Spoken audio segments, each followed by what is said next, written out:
Time travel journeys. Unlock your past, empower your future, and supercharge your life. Hello, everyone. This episode, we're talking about a groundbreaking approach to personal growth and professional development: time travel.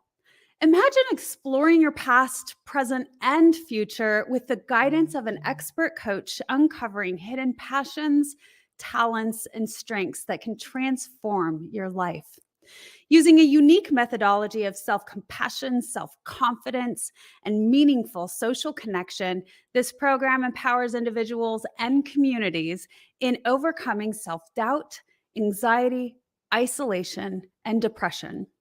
Time travel journeys is a truly transformative experience that takes you on an incredible journey of self discovery, using a combination of mindfulness, visualization, and storytelling to help you connect with your inner self and unleash your full potential. Join us on this journey and discover who you truly are and who you aspire to be.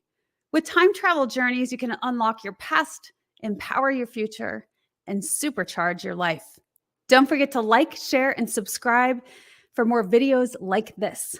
And if you're ready to take on the next step towards a happier, more fulfilling life, then check out Time Travel Journeys today.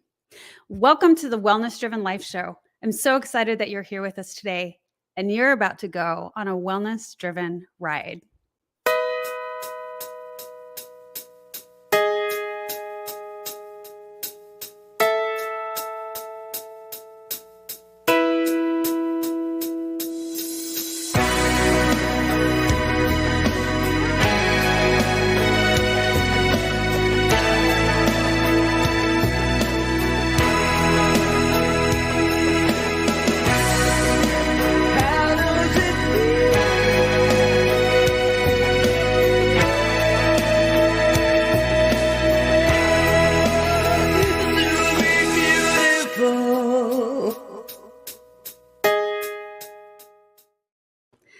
Let me introduce our super amazing, innovative person that we have on the show today. Mike Iskandar is on a mission to solve the global mental health crisis that strikes during childhood and lasts decades into adulthood.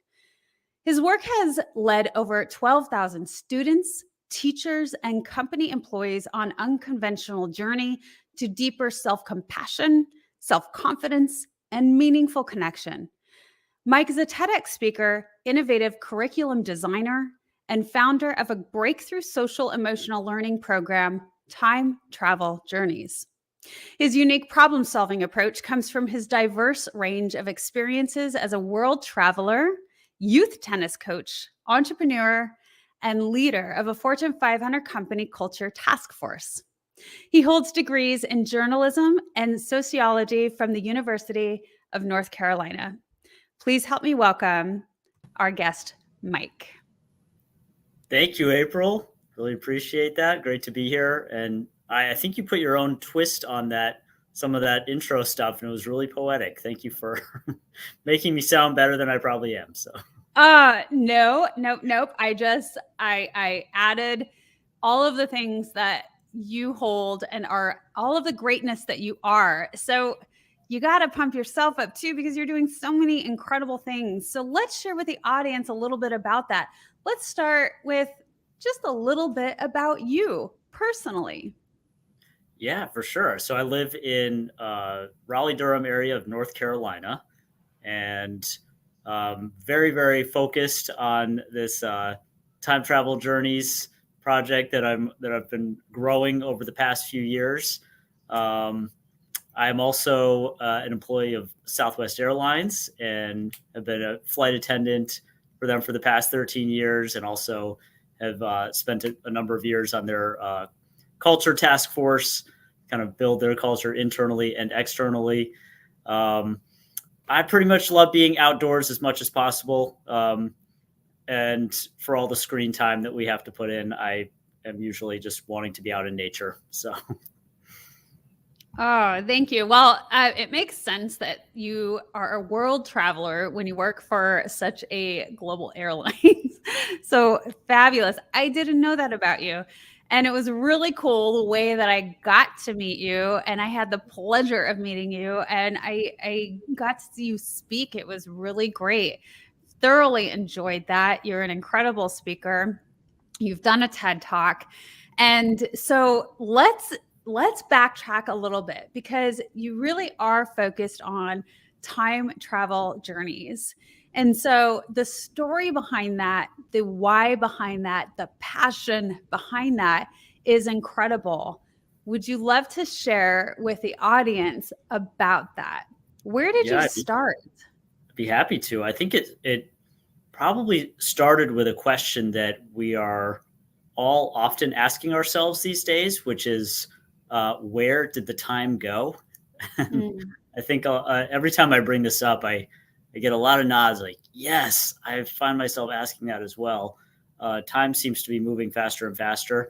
And 5 years ago, I found myself asking that question of where did the time go? And as I mentioned in the talk that you were at, I was approaching my 40s and realized I was still referring to myself as a recent college graduate. And I'm like, no, Mike, that was 17 years ago. Where did all that time go? And so I realized that we often ask that question, right? And we usually say it with a hint of regret and helplessness. And I just started thinking, Mm. what if we could actually answer that question? At least, what if I could answer that for myself? And the idea just popped in my head of what if I could travel back in time to all of the younger versions of myself and every age that I've lived so far? And, what would I learn from those younger versions of myself about who I was and who I am today and who I want to become in my future? And I really caught on to this time travel vibe, and so I start researching time travel just out of curiosity. And after failing to find an actual time machine, I thought, what if my time machine could be other people? Like, what better way to reconnect with those younger years of my life than to just sit down and have a conversation with people living and experiencing each of those ages? So, Okay, so I have to stop you right there yeah, because I go think ahead. that is such a brilliant concept to Thanks. consider something like that, to consider, you know, actually doing an interview with every single age group, up until the point of age 40. Was there more to that? Or did you literally just think of that? Like, what better way to go back into time than to, see it from the perspective of these people?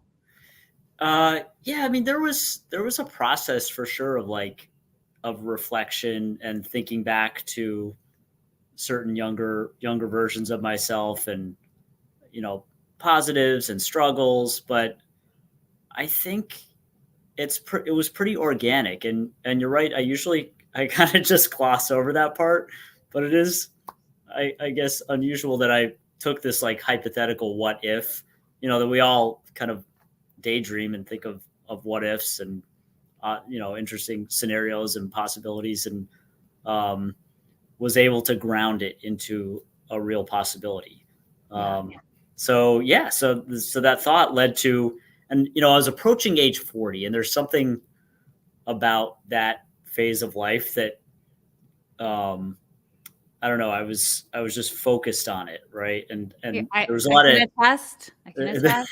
there's Yes. energy and emotion that goes into that, and Yes, there is. so and and so I just had this thought of like, I want to go on this mission, right? On this journey. Um, I was almost 39 when I was thinking of this stuff. So I thought, what if I spent the year leading up to my 40th birthday interviewing 40 people from ages 1 to 40 about what it's like to be the age that they are? And, what would that do for me as I enter this new decade and this new phase of life? And so I thought, of course, I started thinking about the logistics, and who are these 40 people going to be? Where do I do this? And that was the fastest, easiest part of the process because I knew I had to go back to my hometown school community back in Durham, North Carolina, and I was living in Orlando at the time, and so I started looking up the website of the school I used to go to. It's a pre-K through 12 school. I went through middle school and high school there, and I saw that there were some teachers there that I had when I was growing up. And so I reached out to this one teacher in particular, Henry Walker, who is just an education legend there, and reached out and was just like, I don't know if you remember me, but I've got this idea. And he instantly remembered who I was. Even this is like 30 years later that I'm contacting him. We might have had some contact, but he was just he was on board the idea. I think people's reaction was usually, Mike, are you okay? Are you, are you going through a midlife crisis here? But then also like, that could be really cool. So this environment in particular of the school that I went to growing up, Carolina Friends School, and this man, Henry Walker, like there's so much value on self-awareness and past reflection and just like understanding our own inner world. And so there was something really powerful about those themes, and then also the opportunity to capture the voice of every age of this community, up to 40. And I'll get more into this later of what I'm wanting to do with other communities of even going past 40. But for me at this time, it was just very clear. Year leading up to 40, I want to sit down with 40 people, ages 1 to 40. I found that environment very quickly, the context, which every great journey needs. And we pretty quickly pulled it together of finding those members of the community. Age 1 and 2 were kids of friends of mine that were part of the community. 3 through 18 was one kid from every grade in a pre-K through 12 school. And then 19 through 40 were alumni of the school. So it was a pretty nice, insulated community that we could tap into that wanted to be part of this. And so we got those, and there was a little bit of hunting, like, all right, guys, let's buckle down. We need to find a 27-year-old or a 32-year-old or like, so that was part of the adventure. But we had those 40, and I just, long story short, I jumped into it and did it. And it took almost a year to get all of those were actually technically over a year when I'll tell you the story of the 40th. But it was just this process of sitting down, did it pretty much in chronological order, walking in and sitting down with a 1-year-old, sitting across from, I show up at my friend's house who's got a 1-year-old, and he's like, so, like, what are we doing? How do you want to do this? And I was like, I don't know. How does your 1-year-old normally do her interviews? But I very quickly caught on to the magic of just capturing life at this age. And people often ask me about, did you really interview a 1-year-old? I'm like, yeah, I sat down with that 1-year-old and I saw this phase of life when there's so much wonder, right? And like awe at just basic sights and sounds and tastes and textures. And, she's staring at my nose and the lights and like, touching the texture of the tissue, pulling tissues out of the tissue box, playing with Legos, crayons, like all these really simple things. And then it just flowed from there. And I would just sit down and, the coherent conversations started more around age 3 or 4. But even those early ages, just watching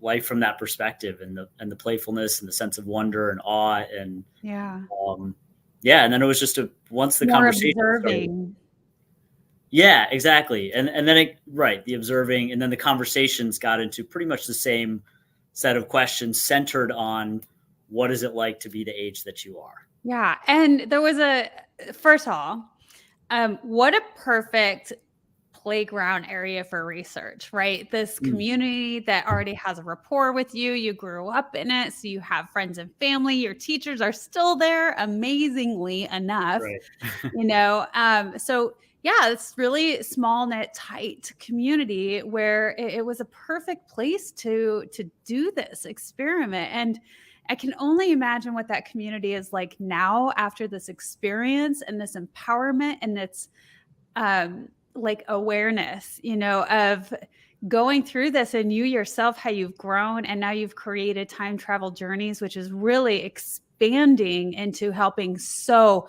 many other individuals and communities.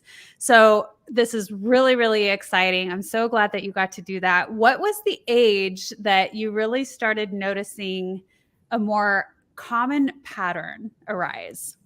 Mm.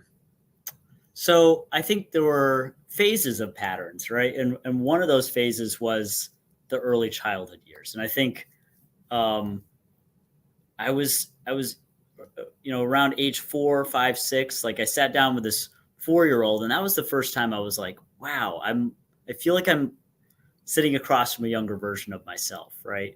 And this kid just had so much joy and energy and playfulness, and he's talking about how he can waffles and he can do somersaults, and then I asked him, Davey, what advice do you have for me as I turn 40? And he just looked at me. He said, I like you. And I'm like, well, that wasn't but the more I thought about it, I was like, that's a brilliant answer to that question, because it was just that theme of self compassion. Um, Yeah. but I think the 6-year-old. Um, I asked her what her favorite place on the playground is, and she said that there's this secret hidden nest that no one knows about. And I was like, oh wow! And I'm asking the teachers, do you know about this? And they're like, no. And so we're saying, can you show us this secret hidden nest? And she walks me out to the middle of the playground and points to this old beat up tire, right? And this jaded adult voice in my head is thinking, that's the secret hidden nest. Then I see her and her friends in this tire throwing the leaves up and laughing and giggling. And I think there was just that theme of those younger years, of those realizing that we naturally have these qualities that we aspire to have now as adults, of imagination and Ah, creativity and mhm. playfulness and joy and um, just the silliness, like the energy. So I think there is a theme of an early childhood, of what we inherently, the qualities that we inherently have, um, Mm, that just naturally come out of with these kids, the qualities they demonstrate that are so valuable to have. So that was yeah. one pattern, right? Like seeing those early childhood years, and then there was the shift to the middle school years, right? And like I could even it was wild, like walking the same steps that I walked to the middle school. Like when I was shifting the interviews into the middle school, like my palms were sweating, my heart was being. I felt like I was walking into my first day of middle school again. Like I Oh, felt yeah. all that like anxiety and insecurity, and that was a theme of like those adolescent years, of seeing the shift that happens from Mm, those playful early childhood years to now kids talking about the fears they have, the anxieties, the insecurities, the yeah. stresses, um, the self criticism. Oh, Kids yeah. even opened up about how the hatred that they feel for themselves sometimes, the fear that other people won't like them. Um, and so I think there was that theme, second big theme that I saw, that shift into the adolescent years. And I think continuing into the later teens and 20s and 30s, we would all talk about like how we're still holding on to a lot of that stuff, right? Yeah. And I realized that um, I myself was still had developed those qualities, those struggles during my adolescent years, and I carried them right into high school and college, in my 20s and my Yeah. 30s, my jobs and my relationships, and like my whole sense of well-being. Mm, Um, and that was when I made the connection between like, what if I could go back to those early childhood qualities, and what if that's what my 12-year-old self, my middle school self, needed when he was in yeah. his biggest struggles? What if he just needed to remember who he was, right, Yeah. in those early childhood years? And what if that's what these kids talking about their struggles, what if they could tap back into those inherent qualities and joys, right? That we, I think we are all born with. Oh, we are. Yeah. So, wow. Again, I can only imagine what you were experiencing and what you're feeling as you were interviewing these beautiful human beings, these, these souls where you have so much recognition of yourself. And it's like looking into a mirror Yeah. of, going back in time, time traveling back to the past. And so we're going to go to our first commercial. And when we come back, I would love to know how you were experiencing that and how you shifted the perspective of yourself, your adult self now, and what you were telling yourself back in your childhood when we come back. Thanks. Hello, everyone. I am Kim Jacobs, the host of the Kim Jacobs Show, and you all know who's right here with me, Dr. Les Brown. How are you, Dr. Brown? I'm blessed and highly favored. Ladies and gentlemen, this is the time you want to give yourself a competitive edge. If you got a message, you have some knowledge or experience, a story, or if you want to do something adventurous and exciting with your life that can increase your credibility, expose you to millions of people, I'm encouraging you to have your own talk show. I used to have a talk show. That one talk show catapulted me to another level. Now there are more people watching the internet, as you are aware, than television. Yes. Come on, somebody. That's right. Dr. Kim Jacobs, she trained people on how to have their own talk show. She will train you how to do that.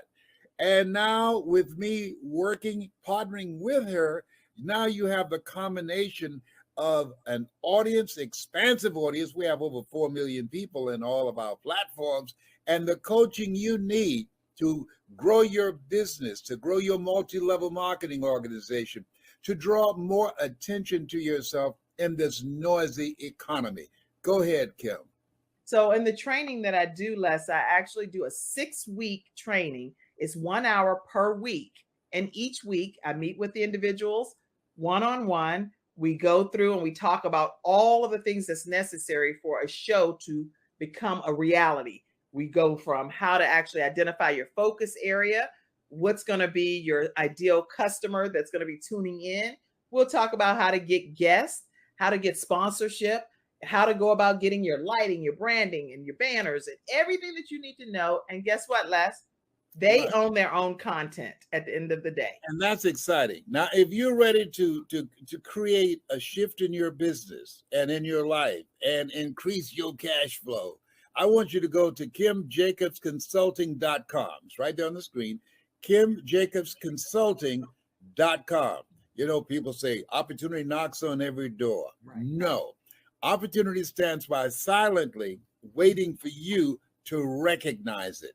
So I want you to recognize that this is a time for you. This is an incredible time to have your own talk show. It establishes a level of credibility. Yes. And by being exposed to people on a regular basis, it allows you to strategically begin to impact and attract your audience. She can take you in a place in yourself that you can't go by yourself. So go to KimJacobsConsulting.com. That's KimJacobsConsulting.com. Did I say KimJacobsConsulting.com? Yes, you did. Very good. Make sure you go there and sign up for the coaching, and we're looking forward to working with you. You have something special. You have greatness within you. That's my story, and that's Kim's story, and we're sticking to it. Bye for now. Bye-bye. And speaking of people making incredible impact, Les Brown, Kim Jacobs, and Mike, that's what this show is about. It's so inspiring to be able to share that with the world, the people who are really being the movers and shakers. So going back to all of these fascinating interviews at each stage and each age, what was that like for you on a personal level when you were seeing these beautiful children and looking into their eyes and kind of seeing a mirror effect, right? And noticing you back at that age. And did you find yourself so often saying, wanting to tell that, that 8-year-old, wanting to tell that 14-year-old a message of wisdom now that you are where you're at? Yeah, for sure. I mean, it was a really interesting process. I remember thinking that I was going to be this great source of wisdom for these young people, and I think I was mostly learning from them, Yeah. and really just being in the moment. I didn't go in with a big agenda of like, I'm going to teach this kid this thing, but of course, yeah, it was an opportunity for me to kind of nurture those kids and encourage them and say what I wanted to say or needed to say to my younger self. Right. So it was very genuine in that sense. It was not me trying to improve someone else. It was me like seeing a oneness with the person across from me and saying like what that younger version of me had needed to hear all these years. And yeah. And so I think to the broader theme of the question, there was a really powerful connection between thinking of, and when the kids talked about their struggles and self-criticism, it reminded me of my own self-criticism. Yeah. But I thought about the words that I would say to myself, right? And the words that we often say to ourselves that we're hard on ourselves, right? We criticize ourselves. We're downright mean to ourselves a lot of times. Mm-hmm. And I picture those words that I had said to myself so many times. And I tried to imagine saying it to these kids, right? To those younger versions of myself. Mm. And I just thought I was like almost taken aback. Like the wind was almost knocked out of me of thinking like, wow, I would never dare say those things to these kids. I would never say the harsh things that I have said to myself. I would never dare say them to these kids. And then it just connected. And if these younger people represent the younger versions of me, then I cannot say these things to myself again. Right. And of course it's not a perfect process, but there was something so powerful about making that connection. Yeah, what a profound realization. Where in the present moment, our experiences and our emotions of frustration, anger, hate, all of the ones that we don't want to be in, and like you said, how awful we are to ourselves, and we say nasty things and we cut ourselves down. And then you come to find that if you look back into our past self and you look at a younger version of ourselves and you were to imagine saying that to them, it's like almost gut wrenching. It's like you said, I was taken aback, and I can picture that. Like if I envision my younger self, I would be like, I would never. And because, they didn't know any differently at the time. Right. And, they're just having a different experience because, that's where they're at on the journey. Yeah. It's a really interesting path to self-compassion, I think, to think of those two steps of thinking of the younger versions of yourself and that they are represented by younger people in the world today. Right. And so think of how would you we often think of like treat yourself like your best friend. And that can be a powerful form of self-compassion. But I think even just to think of how you would treat a kid that came to you in pain, right, and struggling, and what you would say to that kid. And that's what we need to be saying to not just ourself, but ourselves, right? Like in the plural, those younger versions of ourselves that make up who we are today. Right. Okay, so you've had the experiences with the younger kids. Let's start moving into the adult ages. What was that like for you? Yeah, that was it was a broader variety of experiences, right? And like just a lot of really interesting storytelling and seeing people at these different phases of their life adventure, their life journey. And of course, like, you know, there was power in the same way that the younger kids took me back to early childhood. There was power in like going back to my and reconnecting to that sense of energy and optimism that I had in my early 20s and those college years. And that, like, I don't know, it was just like this anything is possible. I could take over the world kind of Mm, mindset that yeah, we often, which can be naive, but really healthy in right. a lot of ways that we Yeah. enter the world with in our 20s. So it's really powerful to go back to that. And then I think to the memorable now, you know, several years removed from this now, another really powerful phase of this was getting to the mid 30s, right? Like 35, 36, 37, 38, 39.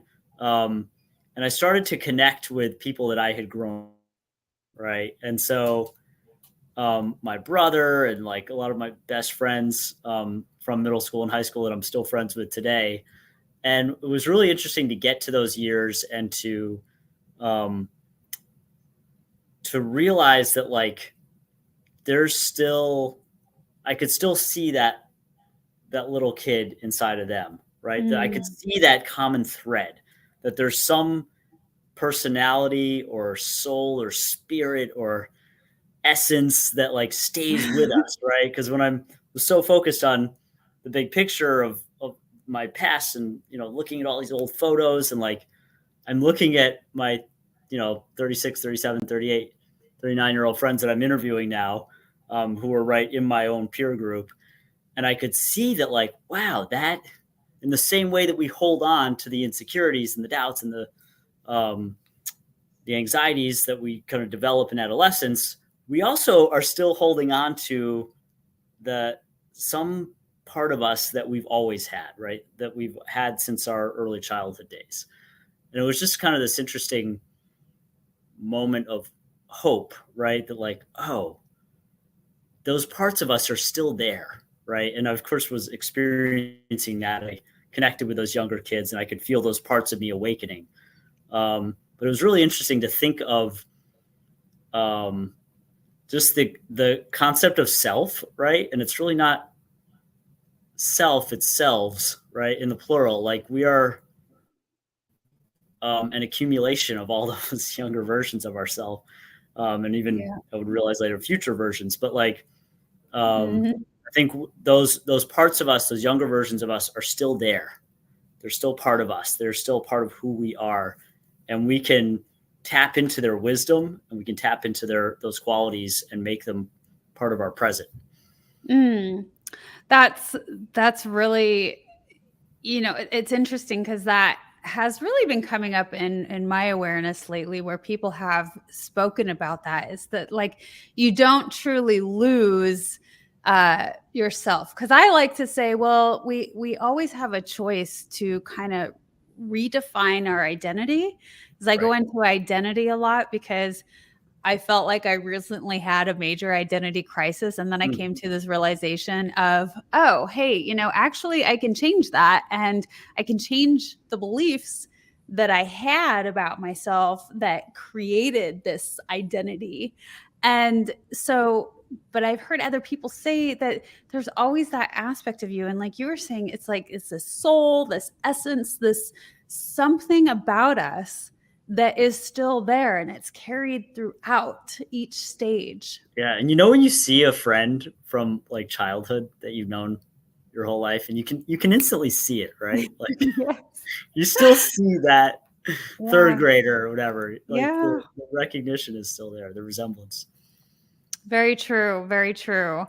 Okay, so cool. Is there anything else that you really grasped and caught on to throughout this process of interviewing every single stage? I think it's just the idea that kind of you talk about with figuring out our identity that we get to choose, right? We get to look back and kind of choose what we want to hold on to and what we want to let go of. And Mhm. also, there's this interesting interplay of those relationships with our younger versions of ourselves. Like some of those younger versions, and I'll do activities in the program that I will finally introduce to talk about what this all turned into. But activities around like that we can learn from. There are some younger versions of ourselves that can teach us, right? That we can turn to and that can teach us their wisdom. And there are some younger versions of and that can heal us even. And there are some younger versions of ourselves that we need to go back and heal and that we can nurture.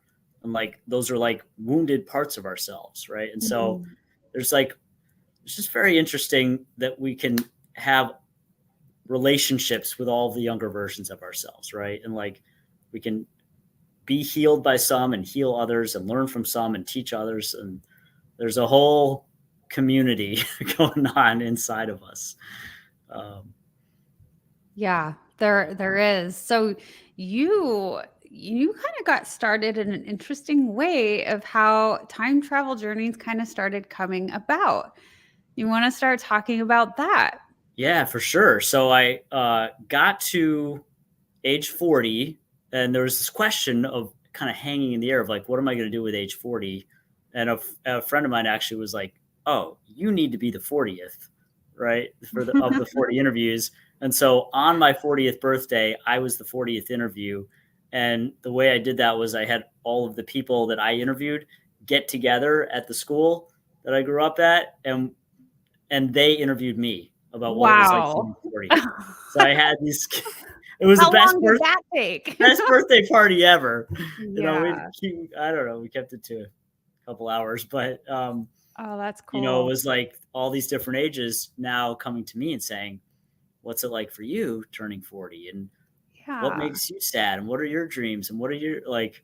And how Yeah. do you get through your struggles?" And so it was just this really beautiful experience, and it was like being in a room, and this like really emphasized that idea of that community within us, right? And like, because I felt Oh, like I was in a room full of my younger selves, right? And it was just this really beautiful experience. And so this was supposed to be the end of the project, right? And then I was supposed to like get back to the real world, right? Like, but I knew that there was so much more to explore with this, and this was really just the start. well, And yeah, you've so, gathered all of this information now yeah, that for sure. you can maybe apply in a great way. Right. And so I did not even I didn't have aspirations of a program or business or anything. I thought maybe I'll write a book about this someday. Um, but it was just this question of what do I do with this now? There's something really powerful here. And I was just so eager to like get other people to experience this. It was almost like this, hey, you got to try this. Like, April, you got to try this thing, right? Like, go interview one person from every age that you've lived so far. But I knew I knew that wasn't practical. So I was like, how can I bottle up this experience and really like get other people to experience what I had just experienced, but in a structured way that I could guide them through.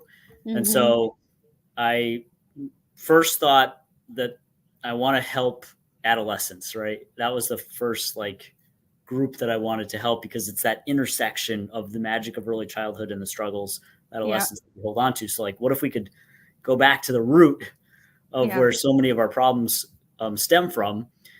And so I I was coaching middle school tennis. And so I was like, kind of on the camp, really involved in the campus and had done these interviews and had moved back to Durham at this point. And just, I came up with a class idea of just what if I could take a group of kids through this experience of exploring each age of their life. Right. And then I was like thinking, well, what if we didn't just stop at the present time, but then continued into the future? Because so much of understanding who I was in my past helped to start informing who I wanted to become in my future.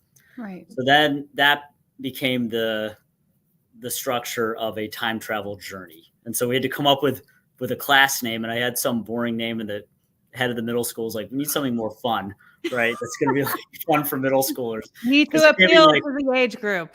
yeah, right. It can't be like unconventional path to self-compassion or something. Like no kid's gonna take it. So then we just came up with time travel journeys, and started as a class. I was really building it as I went, as just as an elective class. 8 kids signed up for it, and it was just this experience of we all built our own time machines. We designed our own idea of a time machine to become like the symbolic trigger to go back in time or ahead in time. And then we just went through this journey step by step of them exploring each age of their life. And so we would pull together photos, we would relive activities like playing with Play-Doh or coloring with crayons or recreating pillow and blanket forts from childhood.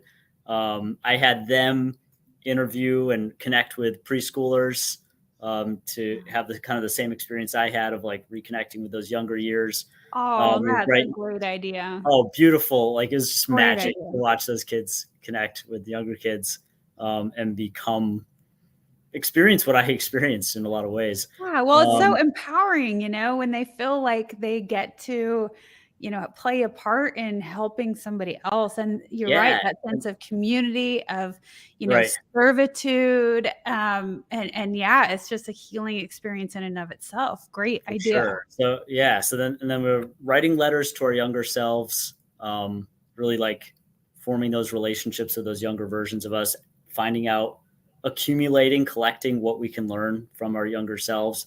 And then we caught up to the present and then took the journey into the future. Part of it was just like, I need more content to fill, right? Because they're only like 11, 12 years old.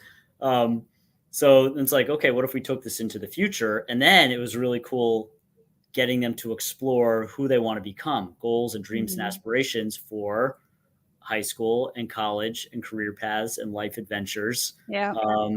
And we could connect the past to the future by looking at the future from the vantage point of those early childhood qualities. Like, what if we looked at our future through the eyes of a 4-year-old, right? Of our 4-year-old self, like big imagination and just wild possibilities. And so I, had them kind of dreaming and creating vision boards and interviewing high school students, visiting a college campus, pairing up with career mentors, creating their bucket lists. And then it was just like coming back to the present and looking at, okay, we just went on this journey. What can we learn? What can we pull from our past and future that can help us today? Right. And kind of like shrink the timeline down to like now. Right. And like realize those past qualities are not gone and those future qualities, you don't have to wait until later. Like there's things that we can bring into our lives right now and help build up our present sense of self. So I think what it did for adolescents was that it expanded their sense of self. Like they're locked in like and feeling the weight of being an adolescent. And this just like broadened their sense of who they are. And then that uplifted their sense of who they are. So it was a like super successful first class. Right. And like really just, I was winging it a lot. That's winging it. That's amazing. You incorporated so much, like amazing, Mike, really, because I mean, you got them to do the creativity aspect, going back to the past, building a time machine. So you have that physical, where they get to be creative physically, in the environment that they're in. And also going back to their past and bringing in the photos, and then being able to go and, have that sense of community and leadership when they're talking with, people that are younger than them, and then pushing them forward into, visiting high schools, talking to career counselors. What are the other possibilities? How do I continue to be creative?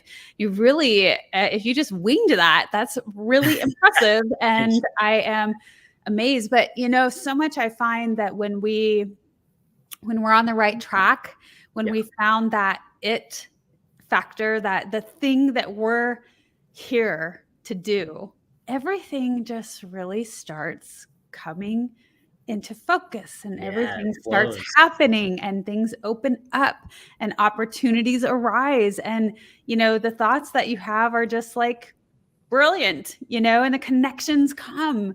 And so that's one of my favorite parts. And I can absolutely tell that you got to that point. This is the thing. Yeah, and it was just these really simple insights um, that apply to any age. Of like what I saw in that first group of kids is that they adored who they were when they were younger. Like the self compassion of those toward those younger versions of themselves was so strong. They adored who they were. They appreciated who they were. Even the bad stuff, they appreciated their resilience to get through it. And they got so excited about who they can become. And I'm like, wait, this applies to anybody. If you feel good about your past, right, at peace with it, appreciative of it, tapped into the gems of it, and you feel excited about what's ahead, naturally you're going to be in a better place in the present time, right? Yeah. Versus if you feel like regretful and bitter about your past, and you don't have anything to look forward to, that's going to affect how you are today. And so that was the realization that, like, wow, our past and future has a big effect on our present experience, right? And for all the messages about in the present, live in the moment, don't worry about the past, don't worry about it, like, there's more to the story than who we are at this moment in this version of yourself. So I was able to then expand on the class idea, right? Really create a curriculum out of it, create shorter workshop versions of it, start training other teachers to deliver this to their students, take this to other schools, take this to conferences. And then I just had this really cool turning point, again, very organic, of dad of one of the students, the first students that I taught, saying, hey, that thing that you did for my son and later his daughter, can you do that for my team, my company? So he had a team of consultants. So I'm like, there's only one way to find out. Let's give it a try. And so I created a team building version of this. And it was, again, just such a beautiful experience to see this group of people that work together, and to realize that, and I saw this with the kids as well. So there's that connection to self, huge emphasis on the connection to self and bringing out the best qualities of who we are individually. But I found that when you go through this with others, it's a really powerful bonding experience. Yeah. Right? When you understand the journey of your colleague or your team member, right? And the influences that have shaped them into who they are, and the struggles that they've been through, and the gifts that they are carrying forward. And then when you understand each other's future goals and dreams and motivations, there's just it's a tighter working experience. You relate.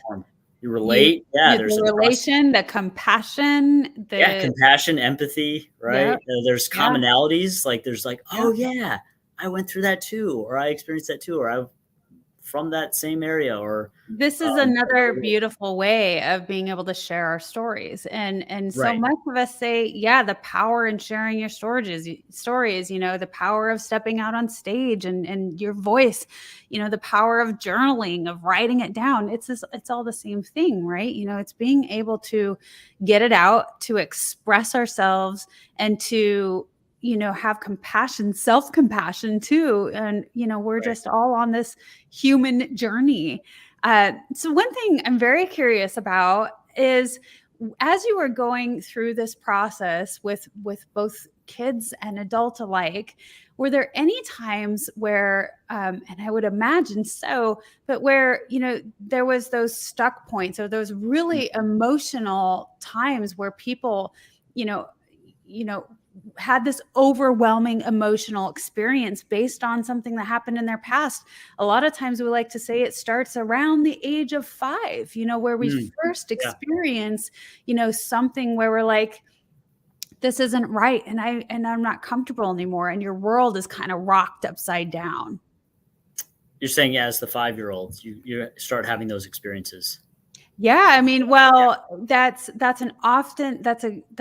starting pivotal point, right? moment usually, yeah, where we kind of first experience that moment of, you know, oh my gosh, this isn't right. And then you become, it's like that self-aware time, Right. you know, and then you feel self-conscious and you start getting a little smaller and you're like, whoa, what happened? Am I less than?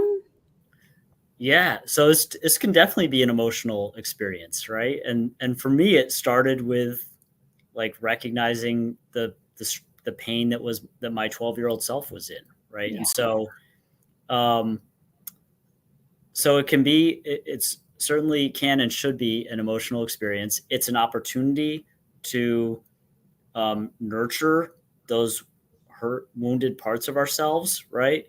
And also appreciate our resilience, right? Of like, Mm, wow, we've been through that. I just yeah. worked with a group of students in San Francisco, and like some of the kids there were a couple of them that wrote letters to their younger selves, and they're saying like, you're going to go through some tough times, but you get through it all, right? You get through it Mm, and you're stronger for it. And so I think there's, um, certainly opportunities to deal with to deal with tough times and to deal with wounds. But we also, in the process of a time travel journey, we're putting guardrails on it and parameters, and like, it's not just tell me about your childhood.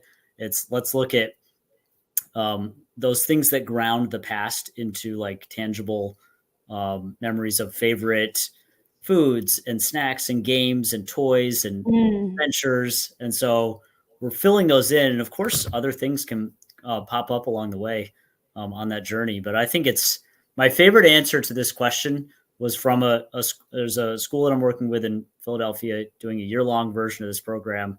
And that question came up and I brought it up to her actually, and the head teacher, and she said, good, like it's better that it comes up now and we deal with it versus bottling that up and holding on to it for decades, right? Yeah, 100%. Like we need safe spaces to deal with this stuff and work Yeah. through it. I just kind of envision, if that arises, I envision everybody just, loving on them, on that person and yeah, holding a space for them. And what an incredibly healing opportunity. And to be able to understand that at a younger age, because what you're right, really doing is giving people the tools to know exactly what to do when we go through traumatic experiences in life, because yeah, nobody gets out of that. Life right. is Well, no, it's what it part of the is. human experience. It really It is, is. and we need it, Yeah, and it's odd as that is, and it may be, but it's the yin and the yang. It's yeah. you have to experience the darkness in order to appreciate the light, and it's just part of that soul's journey and growth. Yeah, for sure. I think for me, and I tell this story to kids and adults I work with, of like my interaction with my 12-year-old self, who was a lot of the inspiration for this, was me like having opportunities to think back on that kid or envision myself like apologizing to that kid for the negative words that were like that kid was bombarded with, that kid didn't deserve, but that voice of criticism. So like, I'm sorry for what you went through, for that voice that you listened to. And then secondly, to be able to tell that kid, like, I've got your back, right? Like I see you now. Yeah. And I'm not just trying to push you away or bury the memory of you. Oh, that's very, very powerful. I see Yeah. you. I recognize you, and I'm not going to bury it, Yeah. away. I'm going to acknowledge that this happened and, now what? So incredible stuff. We're going to go to our last very quick commercial. And then when we get back, let's find out what is next. Stay tuned. Great.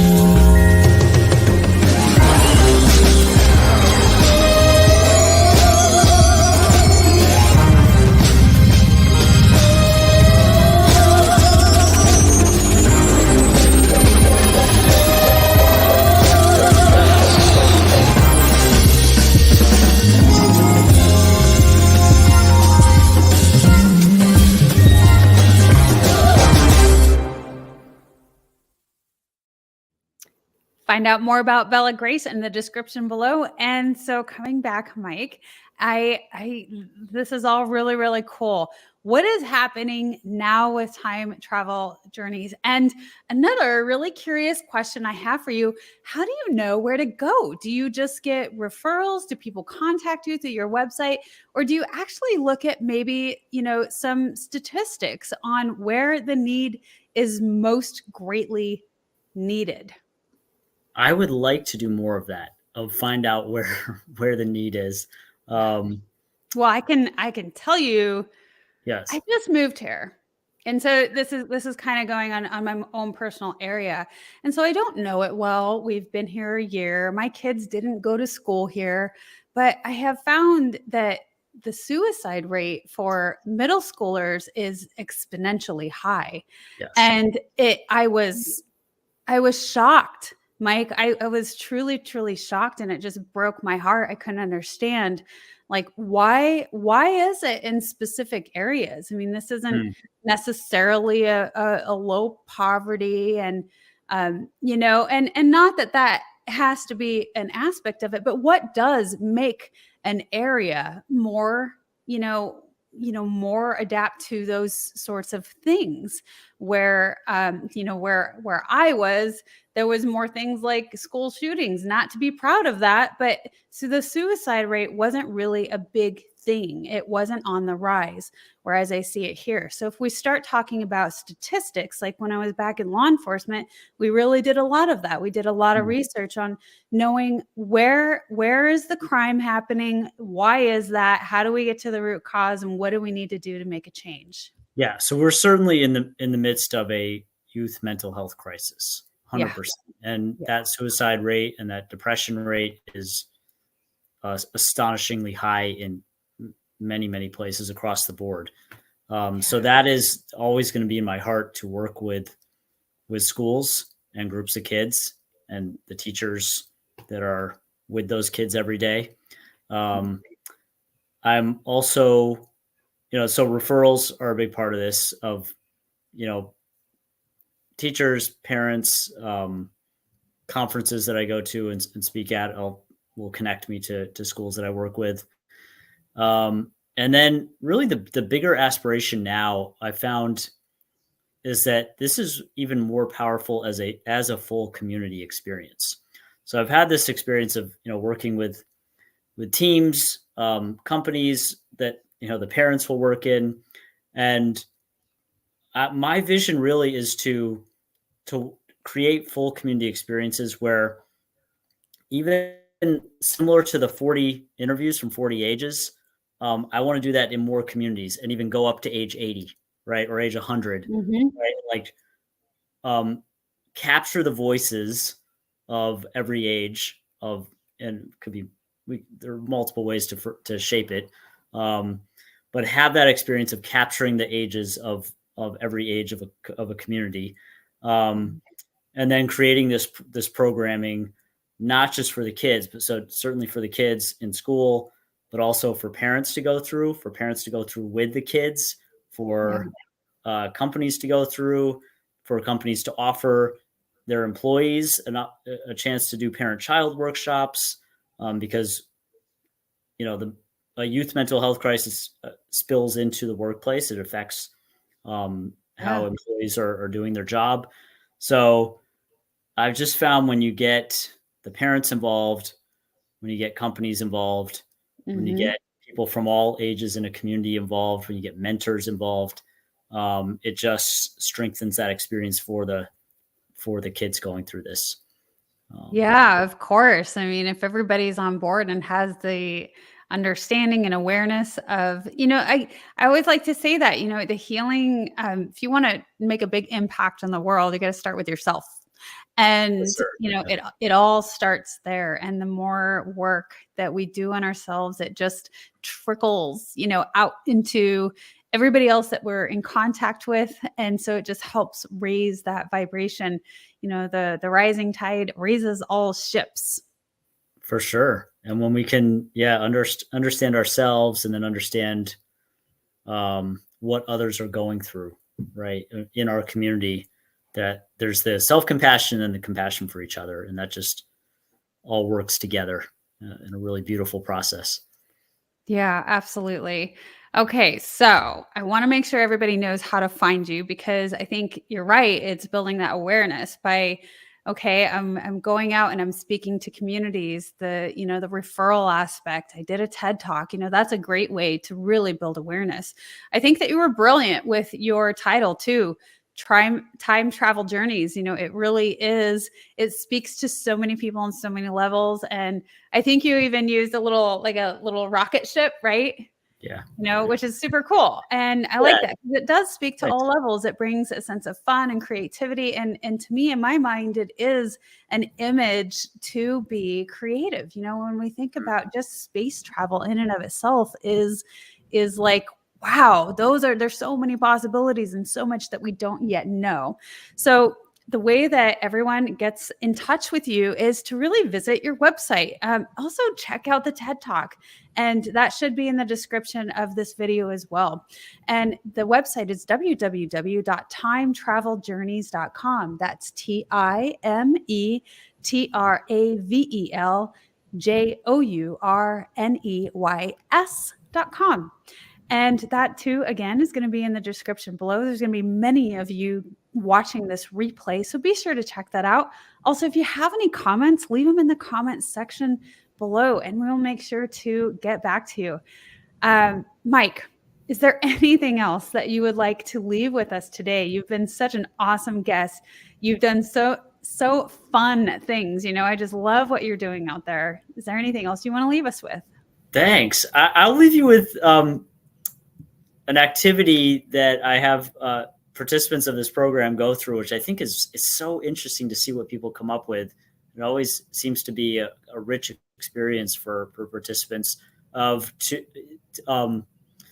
obviously we all have our challenges. These are challenging times, and to think of a challenge that you're going through in the present time, whether it's a goal you're trying to achieve or a problem you're trying to solve, and to think of what advice would a favorite younger version of yourself give you regarding that problem or challenge, and what advice would a favorite future version of yourself give you regarding that. And I just over and over and over, I see people coming up with solutions or insights that they would not have thought of from their present perspective.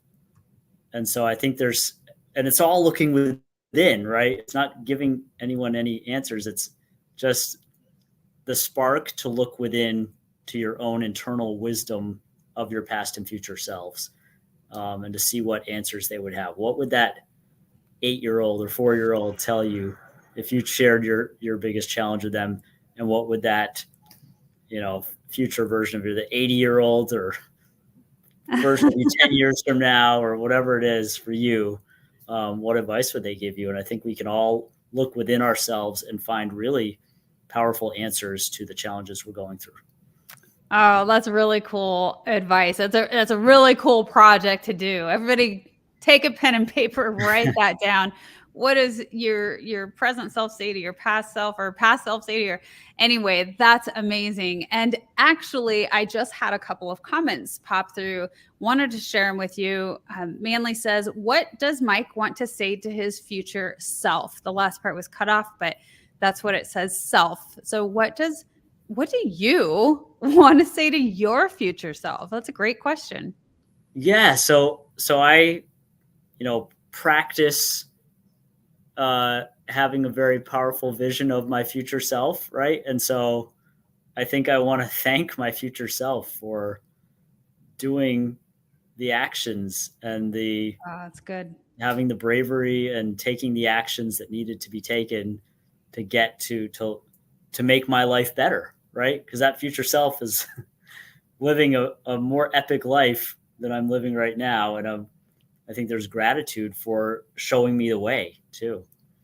Oh, that's, those are very key ingredients, right, Mike? Where, we're the gratitude, that's beautiful. And then that key aspect of being brave enough to do the things that sometimes seem scary, but in order to do those most powerful things that you need to do to achieve greatness and to really show that to the rest of the world. So really cool response. And then I have another one that came in. If you watch this 5 years from now, what would you like to be reminded about? I think I just want to remember this phase of life that I'm in. I don't know how I'm exactly gonna feel in 5 years, but I just want to remember this feeling of optimism and excitement that I have for what I do. Mm, Right? Because it's easy to get yeah. dragged down by the fires we have to put out and the stresses. Yeah. So I'm sure there will be moments in 5 years when it would be helpful for me to remember April, April 25th, 2023, and the excitement that I had. In the same way that it's helpful for me to remember the sense of playfulness and imagination that I had when I was 6. Right? That's a good one. That's a good one for me too, because you're right, Mike. As we do things that, we're really trying to make an impact on others and the world and show them, the greatness within, it can be easy to get tangled up into the mundane and the day-to-days and some of the process. And at the same time, the majority of the process is really exciting. And you're right to just hold on to that excitement and joy within it. So thank you again so very much for being a guest on the Wellness Driven Life Show. We are honored to have you. It certainly was a pleasure. I'm excited to have others check you out, check out the TED Talk. It was super fun, and to visit your website and to really get involved and to make an impact in their community. Great. Thank you so much. Really enjoyed this experience. Oh, you're welcome. My pleasure. So for everyone else watching the replay, thank you again for being here. And I want to let you know goodbye for now, and we will see you tomorrow. Take care.